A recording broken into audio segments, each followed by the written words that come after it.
করে দেখাবো লক্ষ্মী চিংড়ির আলু দিয়ে ঝাল।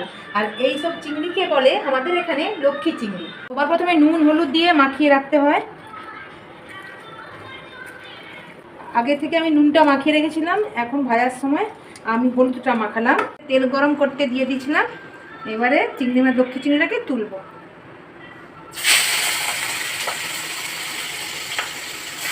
এক সাইড ভাজা হয়ে গেছে, এক সাইড উল্টে নেব।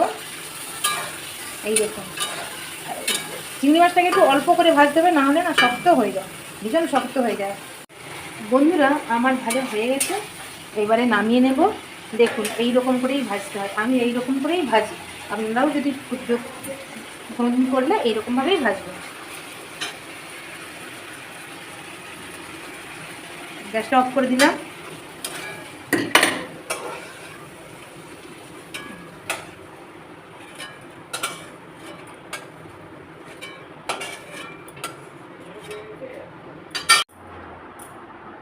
বন্ধুরা, আমার চিংড়ি মাছ ভাজা হয়ে গেছে, দেখেছেন।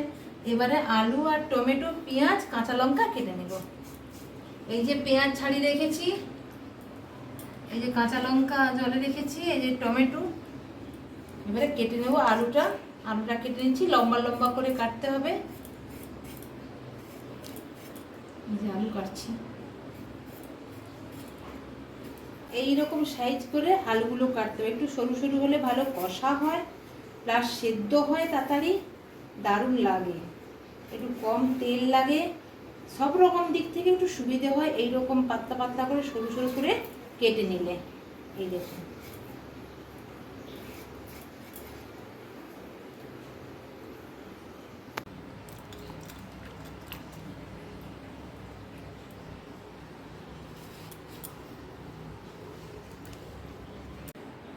পেঁয়াজটা কাটার জন্য একটা বাটি নিয়ে নিয়েছি, এই যে বাটি। এবারে পেঁয়াজটা কেটে নিই, এরকম সরু সরু করে কাটি, বা হচ্ছে এইরকম করে কাটলেও হবে। সরু সরু কেটে দুদিক করে এই করে নেব, এইরকম দেখুন।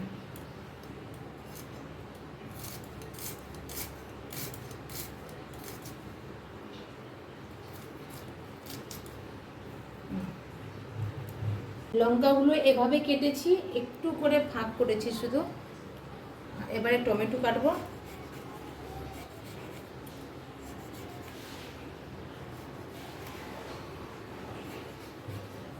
এভাবে কেটেছি টমেটো।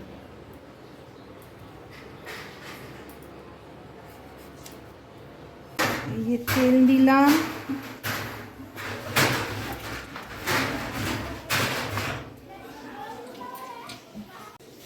লঙ্কা দিলাম,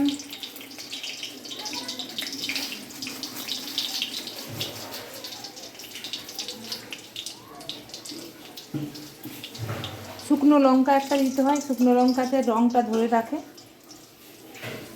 শুকনো লঙ্কাটাও দিতে হয়। এই 5 ফোড়ন দিচ্ছি।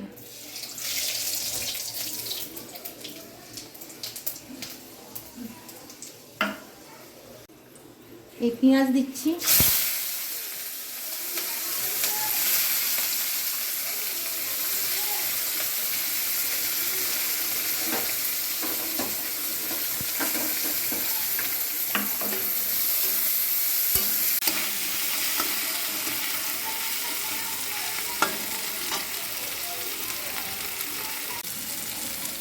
পেঁয়াজ ভাজার একটু একটু একটু ভাজা হয়ে গেলে আমি হলুদটা দিয়ে দিই, যাতে একটু রঙটা ভালো হয়।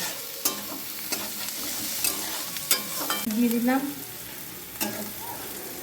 কাঁচা লঙ্কা দিয়েছি বলে আমি আর শুকনো লঙ্কা দিলাম না, শুকনো লঙ্কা গোটা দিলাম, আর কাঁচা লঙ্কা 4-5টা কেটে দিলাম। তারপর এই টমেটোগুলো দিয়ে দিলাম। এই টমেটো এটা একটু ভাজা হবে।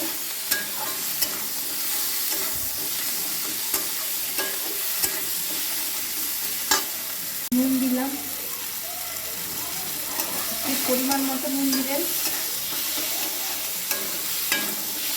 আমাদের 3 জন খেতে, 3 জনের মতো তরকারি করলাম।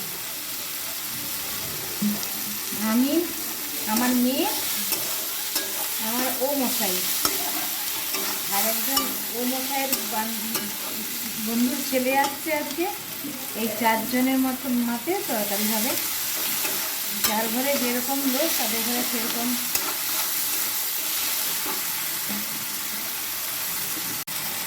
এই আলুগুলো দিয়ে দিচ্ছি।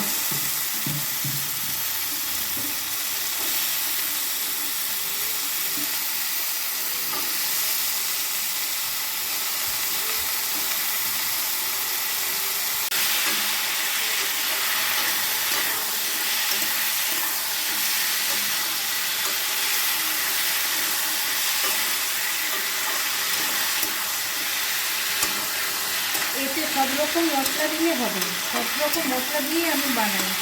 যেমন পোস্ত বাটা, সর্ষে বাটা, একটু ধনে গুঁড়ো, একটু জিরে গুঁড়ো, সব রকম দিয়ে বানাই। আজকে আমার ও মশাই করেছিল পেঁয়াজ দিয়ে বানায়, পেঁয়াজ টমেটো দিয়ে বানায়। একদিন বানিয়েছিলাম এরকম, নাকি তার টেস্টটা আলাদা আসছিল। এই জন্য বলতে পেঁয়াজ কেটেই বানাও আজকে। লক্ষ্মী চিংড়ি আলু বাটি।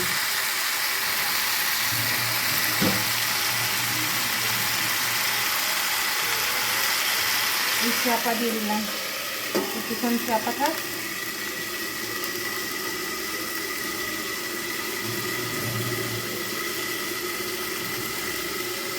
উল্টে পাল্টে নিতে হবে আলুটা, নাহলে খেয়ে যাবে, নাহলে ঠিক মতো কষা হবে না, ভাজা হবে না।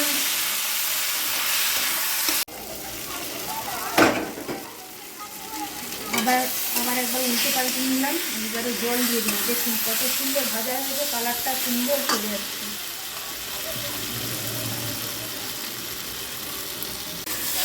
এবারে জল দিয়ে দিলাম বন্ধুরা।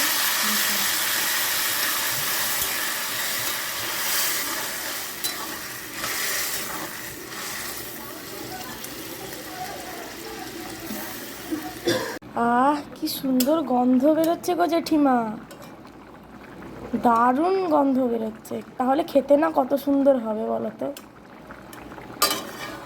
এই আমার লক্ষ্মী চিংড়ির ঝোল ফুটছে, আলুটা দিয়ে দিচ্ছিলাম, আলুটা দিয়ে ঝোলে এবারে চিংড়ি মাছগুলো দিয়ে দিচ্ছি। দেখুন চিংড়ি মাছটা দিয়ে একটু ফোটাবো।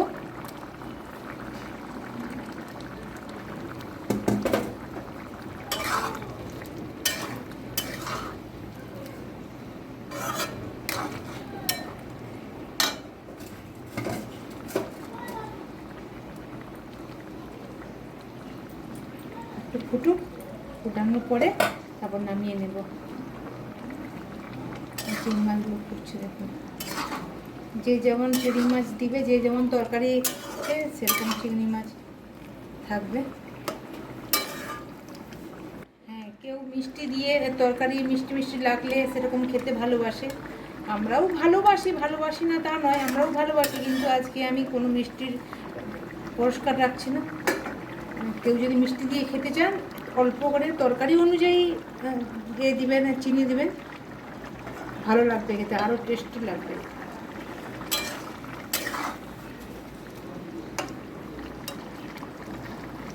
উফ, চিংড়ি মাছটা দেওয়ার পরে কি সুন্দর গন্ধ বেরোচ্ছে গো। খেতে দারুণ লাগবে। তাড়াতাড়ি করো, আমি খাবো।